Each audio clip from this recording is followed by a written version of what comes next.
Hey guys, and welcome back to this channel. In this video, I'll be showing you guys how you can instantly add mutation to your plants in Plants vs. Brainrots.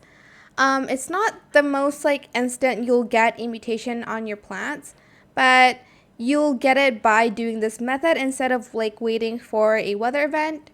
This sometimes applies the mutation to your plants, sometimes it doesn't.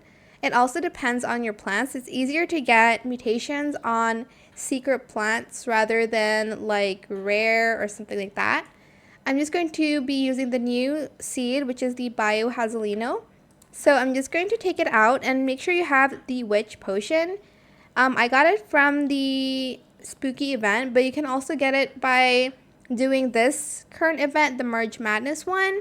And you are able to get it by merging your Brainrots, essentially. So we're going to get the seed. We're going to then place it, and I'm going to get the witch potion, and I'm just going to pour it onto the seed.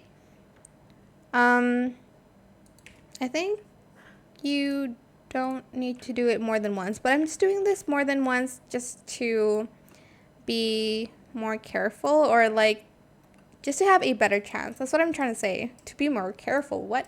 Anyways, this is the witch potion. Seeds planted have increased odds for mutation.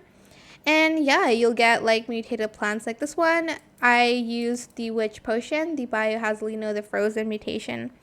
But that is it for this video. I hope it was helpful for you guys. Don't forget to like, comment, share, and also subscribe to this channel if you haven't done that already. If you have any more questions about this video, just leave it in the comment section down below. I will try my best to answer them all for you guys. And if you found this video helpful, please click the thanks button as well. That is it. Thank you so much for watching. Bye!